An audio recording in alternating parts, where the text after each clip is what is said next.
ഈ പരിപാടി കേവലം വിനോദത്തിനായി മാത്രം നിർമ്മിക്കപ്പെട്ടതാണ്. ഈ കഥയിൽ ചിത്രീകരിച്ചിരിക്കുന്ന കഥാപാത്രങ്ങൾ, അവരുടെ പേരുകൾ, സ്ഥലങ്ങൾ, സംഭവങ്ങൾ മുതലായവയെല്ലാം സാങ്കല്പികം മാത്രം ആയതിനാൽ ജീവിച്ചിരിക്കുന്നവരോ മരിച്ചവരോ ആയ യാതൊന്നുമായി ഇവയ്ക്ക് യാതൊരു വിധ ബന്ധവുമില്ല. ഏതെങ്കിലും തരത്തിലുള്ള സാമ്യം തോന്നുന്നുണ്ടെങ്കിൽ അത് തികച്ചും യാദൃശ്ചികം മാത്രം.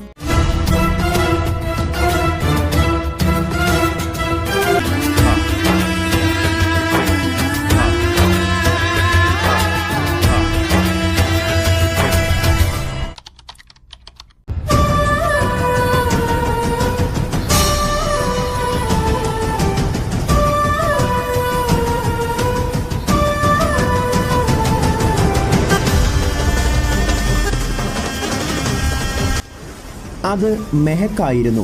25 വർഷങ്ങൾക്ക് മുൻപ് പ്രതയും ഋഷഭും ചേർന്ന് കൊന്ന മെഹക്. തീയിൽ കത്തിയെരിഞ്ഞ് മരിച്ച ദീപിക എന്ന മെഹക്.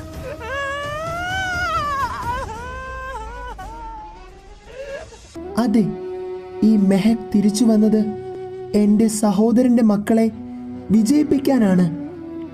സത്യങ്ങളൊന്നും അറിയാതെ പലരാലും തെറ്റിദ്ധരിക്കപ്പെട്ട് സ്വന്തം അമ്മയെ തന്നെ കൊന്നവളാണ് ഈ ഞാൻ. ഈ പാപമെല്ലാം ഏത് കടലിൽ കൊണ്ടൊഴുക്കും ഞാൻ. വിക്രാന്താണ് വീണ്ടും എന്നെ ജീവിതത്തിലേക്ക് തിരികെ കൊണ്ടുവന്നത്.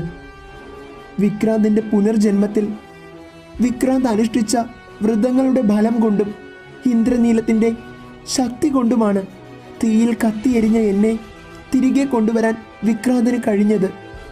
മരിച്ചുപോയ എന്നെ വീണ്ടും ഇന്ദ്രനീലത്തിൻ്റെ ശക്തി കൊണ്ട് തിരികെ കൊണ്ടുവന്നത് വിക്രാന്താണ്. 100 പൗർണമികൾക്കിടയിൽ ഇന്ദ്രനീലം കൊണ്ട് മരിച്ചു മണ്ണടിഞ്ഞ് വർഷങ്ങൾ കഴിഞ്ഞു പോയ ഒരാളെ തിരികെ കൊണ്ടുവരാൻ സാധിക്കും.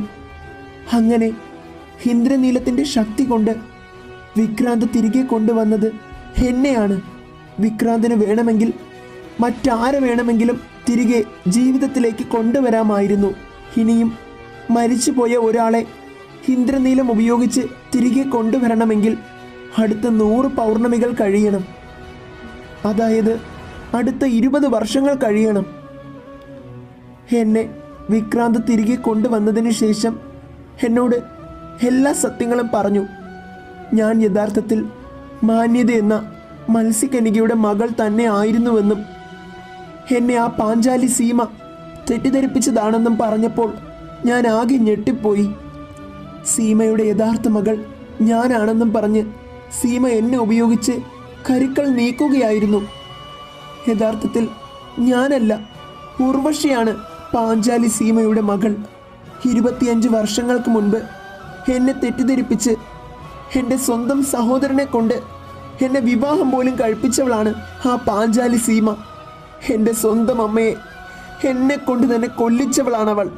എൻ്റെ കൂടെ പിറന്നുവെന്ന് ഞാൻ വിശ്വസിച്ചിരുന്ന, ഞാൻ അത്രയധികം സ്നേഹിച്ചിരുന്ന എൻ്റെ പ്രതിയെ എന്നിൽ നിന്നും അവൾ അകറ്റി. അവളെയും എന്നെയും ശത്രുക്കളാക്കി. അതിൻ്റെ എല്ലാം ശിക്ഷയായി എന്നെ 25 വർഷങ്ങൾക്ക് മുൻപ് പ്രതയും ഋഷിയും കൊന്നു കളഞ്ഞു. വർഷങ്ങൾ കഴിഞ്ഞു. ഇപ്പോൾ ഈ മെഹക് തിരിച്ചു വന്നിരിക്കുന്നു. ഏത് വില്ലത്തിയാണോ കഴിഞ്ഞ പ്രാവശ്യം ഇന്ദ്രനീലം സ്വന്തമാക്കാൻ വേണ്ടി യുദ്ധം ചെയ്തത്, അതേ വില്ലത്തി തന്നെ ഇത്തവണ ഇന്ദ്രനീലത്തെ സംരക്ഷിക്കാനായി യുദ്ധം ചെയ്യും. തിരിച്ചു വന്നിട്ടുണ്ട് പാഞ്ചാലി ഞാൻ. എൻ്റെ സഹോദരൻ്റെ മക്കൾ ഈ യുദ്ധത്തിൽ ജയിച്ചിരിക്കും. എന്നെ വിക്രാന്ത് തിരികെ കൊണ്ടുവന്നിട്ട് വർഷം 3 കഴിഞ്ഞെങ്കിലും ഞാൻ കാത്തിരിക്കുകയായിരുന്നു. മറക്കണ്ട, ഇനി വരാൻ പോകുന്ന പൗർണമിക്ക് 10 ദിവസം മാത്രം ബാക്കി. ചുമന്ന ചാന്ദ്രദിനമുള്ള പൗർണമിയാണ് അന്ന്. വലിയൊരു മാറ്റം ഈ ലോകത്തിൽ സംഭവിക്കുന്ന ഇന്ദ്രനീലവും നാഗമാണിക്യവും അടുത്ത 25 വർഷത്തേക്ക് സ്വയം സുരക്ഷിതത്വത്തിലാകുന്ന ദിവസമാണെന്ന്. അന്ന് ഈ മെഹക് മരിച്ചു വീണാലും ശരി തന്നെ, മത്സ്യലോകത്തെയും നാഗലോകത്തെയും ഞാൻ വിജയിപ്പിക്കും. എനിക്കറിയാം നിങ്ങളുടെ കൂടെ ഒരു ദുഷ്ടൻ കൂടി ഉണ്ടെന്ന്.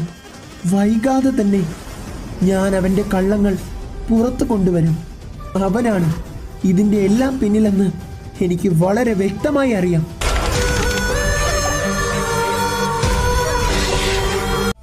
മരിച്ചുപോയ രുദ്രൻ ചേട്ടനെ ഓർത്ത് നീ ഇനിയും എത്ര കാലം ഈ ഒറ്റയ്ക്കുള്ള യാത്ര തുടരും?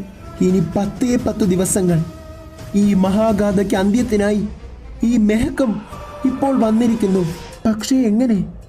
എത്രയൊക്കെ അവളെ അകറ്റാൻ ശ്രമിച്ചാലും അവൾ ഈ നാഗലോകത്തിന്റെ കൂടി അവകാശിയാണ്.